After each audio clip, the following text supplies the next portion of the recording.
The third generation iPhone SE released early 2022 and was a simple upgrade from the identical second generation SE, bringing that faster processor in the A15 and 5G networking. And 1 year later, at $430 still, the SE stands at what I would consider to be pretty terrible value. The base hardware here has been around in some form since 2017 with the iPhone 8, and while the phone is blazing fast and fairly well future-proofed, a lot of the intrinsic features that people expect to be up to par just don't quite hit that. The camera is okay at best, and the battery life is very much mediocre. The 2022 iPhone SE had the potential to be a great phone, had Apple put in even a modicum of effort, but they didn't, and they haven't adjusted the price to reflect that, so I can't recommend buying the iPhone SE, at least brand new, in 2023. Hey, how's it going? I'm Josh from 91 Tech, and the beginning of this video might actually feel similar to my recent iPhone 12 review, and that's because the early conclusion here is the same. Neither phone is worth purchasing, at least with the other options taken into account. In a vacuum, the iPhone SE3 is actually a powerful, pretty awesome smartphone, just in that older design, and I believe depending on the deal and context, there are situations where buying the final home button iPhone might be a good move to make. But as Apple has the SE3 priced at $430 US, I just can't pretend that that's an even remotely okay deal. The iPhone 12 is the next step up, and it's also bad value at $600. $600, 64 gigabytes. The iPhone 13 and 13 mini have 128 gigabytes and come in at $600 or $700 respectively. So you're paying maybe $100 more for double the storage. Might as well just buy the 13, right? Unfortunately, it's difficult to make that same leap in logic for the SE, with the next tier up being that full $170 more. Had the 12 mini still been around and priced at $500, as it should have been, that phone would have been a no-brainer over the SE. But Apple of course wouldn't want that to happen, so they just got rid of the 12 mini altogether. If you're fully convinced that you need a home button iPhone and that's why you want the SE, I'd recommend checking out the used market, which offers some shockingly reasonable price points given that these phones are still so new. I even recently did a video about why the second gen SE is such good value right now, because it's almost just as good as the third gen and can be found for not much over $100 off eBay.com. The SE3 is newer and so a little less common to be found used, but there's still pretty decent value there, as it's often under $200. I've even seen it around $150, which is a heck of a deal. So to summarize here, we've already determined that through conventional pricings, the third gen SE isn't worth purchasing, but exceptions can certainly exist for good deals or sales, or maybe buying used. For most people, the SE3 probably isn't worth buying, but that's only one side of the coin. I can tell you, this is a solid device, but why is that the case, and will it age well moving forward? So today we're asking the question, how does the third gen iPhone SE hold up 1 year later?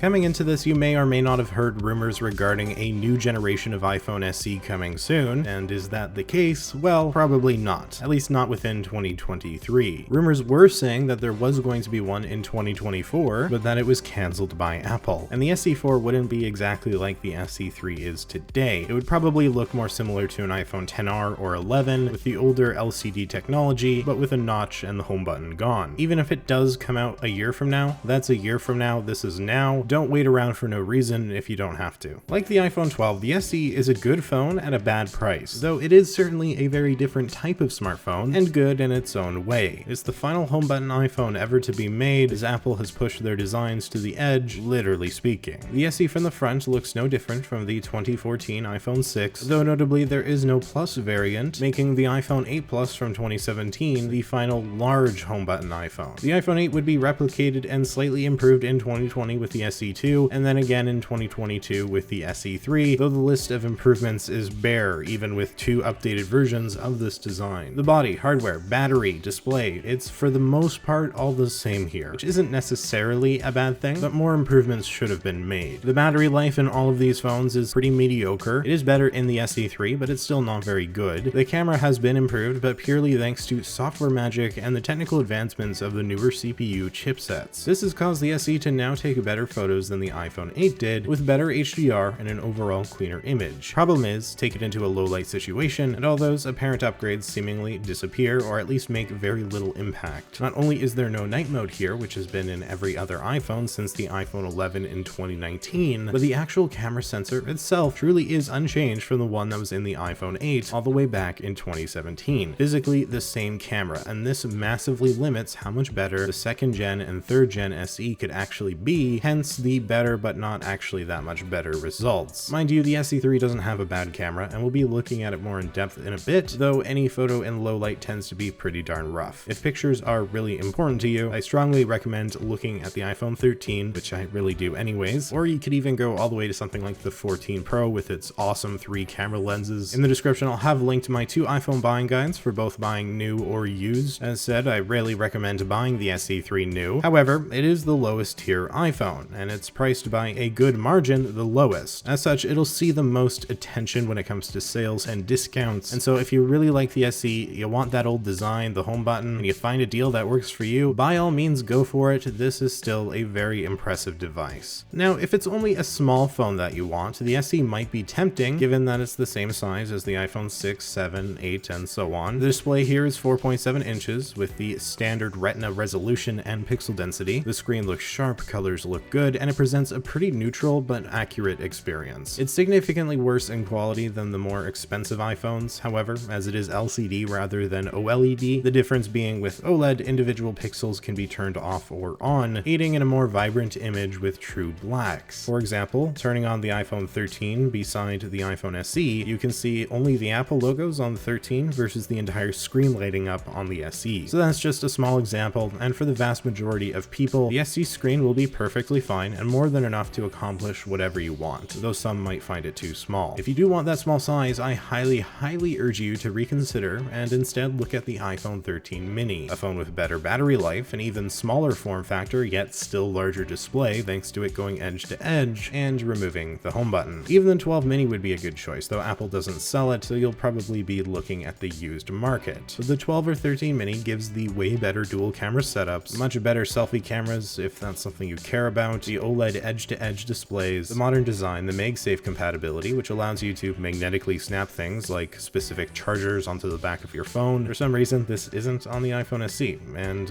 it's the only iPhone that doesn't have it. I really don't know why, because it's a handy feature, and surely wouldn't have been that difficult to implement. Like the iPhone 8, the SE is both wireless and fast charging compatible, though you'll need to buy the accessories separately. Water resistance is also here, so a quick drop in the toilet shouldn't be too big a tragedy as long as you don't flush it. My least favorite thing about the SE is something that I've been complaining about since the 2020 model, which was a phone I actually quite liked, but the battery situation here is rough. Not really much better than what the iPhone 8 was like back in its heyday. Small phone means small battery, and in the very least, the SE3 did optimize things better with battery life, getting to about basically the equivalent of what the iPhone 12 mini can do. So while moderate usage should be okay to get you a day of life, heavy usage or power-hungry tasks like streaming, using 5G, or gaming will drain the power pretty quickly, and you may want to keep a lightning charger nearby. This phone really is okay for battery life, even if it should be a lot better. Just don't expect a whole lot from it, and you should be fine. Actually, that moniker would work really well for the 2022 SE in general. Don't expect a whole lot from it, and you should be fine. Maybe that's harsh, and I do feel like I've been hard on the phone thus far, even if I genuinely do think it's a great device. It's the price that ain't so hot. But for those who prefer the old form factor, the SE is the ultimate smartphone, and it's not even remotely close, as home buttons, bezels, and the old style as a whole has gone the way of the Dodo in recent years. This is a phone that puts function over form and practicality at the forefront. Frankly, outdated chassis or not, as long as it works, a lot of people just don't care one way or another. It's a basic phone that does its job near flawlessly, assuming that job is, well, basic. There's not a lot of colors here, with a trio of Midnight, Starlight, and Product Red. Mine, of course, here is Starlight, and my SE2 is red. Honestly though, I can show both these phones interchangeably, and there is zero way to cosmetically tell them apart, though Apple does claim to use a tougher glass in the 2022 model. All that being said, the curved rounded feel and compact form factor makes the SE ideal for one-handed usage, which I can really appreciate. The capacitive home button features very fast Touch ID, honestly still comparable to Face ID. Overall here, this is a very simple but practical design, one best suited for someone who really just doesn't care about the new stuff or just prefers the old. This sort of person often wants relatively little from their phone. They want it to be fast and to stay fast, which the iPhone SE absolutely will, thanks to having the same power as the iPhone 13. And then finally, people want a great camera on their phone, so they can capture moments and memories the way they're meant to be remembered. The iPhone SE features a single 12 megapixel camera sensor on the back of the device, with the quad flash and optical image stabilization being there as well, just like it was on the iPhone 8. However, now we have Apple's software magic to take some pretty nice photos. Now there's only so much software can do to make up for the aging hardware. This is the exact same camera they used in 2017. However, the SE can take some pretty darn nice photos, all things considered, and it tends to impress me whenever I pull it out. Heck, it's not as if the iPhone 8 itself is even that bad, and a recent review I did on that phone led to me saying that these older smartphone cameras are just really starting to hold up quite well, even a half decade onwards. Now, as I'm saying this, there's a big problem with it. The thing is that while the camera is a half decade old, this phone is not. It's a year old, and so it's sort of unfair to give it special treatment. But my point is, even if this isn't a top-end smartphone camera, it can still take good photos. It does the job. One thing you really are missing out with the iPhone SE is more than one camera lens. That might sound obvious, but most phones at this point, whether Android or iPhone, have multiple camera lenses and have some sort of range when it comes to optical zoom. So with the iPhone 14 Pro, you've got a wide array of options from 0.5 times, 1 times, 2 times, 3 times zoom, whereas on the iPhone SE it just defaults to 1 time zoom because it only has one lens. You can still zoom, but it's going to be digital and low quality. So as said before, if you want a good camera, the iPhone SE probably isn't the way to go. Not only is the quality not as good, but you're also missing out on a lot of versatility found in the iPhone 12, 13, or better. The best and ideal situation for pictures will be outdoors or anywhere with a ton of bright lighting, where the SE can really capture an impressive shot. As soon as that lighting is less than perfect, the age of the camera gets brought out, with noisy, blurry, or grainy images often being a result depending on how dark it gets. Compared to even the older iPhone 11 with its night mode, the SE is put to shame. It's actually kind of interesting to see how the iPhone SE camera holds up against the iPhone 11, so if you're curious, in the description will be a link to my comparison of the two phones I did last year. Photos taken without adequate lighting are just pretty bad, so in the right situations can take a fantastic shot, in the wrong situations it can get pretty gnarly. For video, we're working with the standard 4K at 60 frames per second, and as always, Apple manages to pump out some of the best video out there, even with an over 5-year-old camera. Nothing bad to say, this is really solid. The selfie camera is 7 megapixels, which is the same as the iPhone 8, shocker, and it's not great. It can only film 1080p. It's good enough for FaceTime or Snapchat or whatever you're going to use it for, but if the selfie camera is really important to you, you're going to want a better smartphone. I've said it before, and I'll be saying it again, the iPhone SE is a solid phone for way too much money. At $300, I'd be much more willing to recommend it, maybe even $350 I could see, but $430 is just silly considering how behind it is in a few areas. Now yes, ultimately the older screen and mediocre battery still will provide you with a satisfactory iOS experience that performs, for the most part, the same as an iPhone 14 Pro. It's not even really slower. You're just missing some of the extra cameras and features, so you can still download the same apps and do the same things. The SE with its A15 chipset and 4GB of RAM is fast, but that's kind of all it has going for it. Makes for a phone that's good enough, but not particularly appealing compared to higher priced options. Perhaps Apple is purposely pricing the SE too high to try to get you to buy the iPhone 12 or 13, or perhaps the phone is actually selling well enough to justify the price tag, which with Apple it probably is. The phone itself isn't an issue, and it's essentially the perfect phone for those who just don't care about new features, but instead want something that works the way they're familiar with. But for everyone else, unless you're finding a deal, the iPhone SE isn't worth it in 2023, even if it still holds up pretty well and boasts ridiculous power in such a small package. If you're using one right now, power to you, it's a good phone. I just don't think most people should buy it. So with that, I think we've covered about everything I wanted to get to. I'm very curious to see what Apple does with the iPhone SE line from here. Rumors make it appear like it might end up completely dead, but then again, previously some of the iPhone SEs have come out of nowhere, so who can really say? If you found this video helpful or interesting, maybe hit that like button and consider subscribing for more content just like this. Appreciate you as always. I'm Josh from 91 Tech, and I will see you all next time.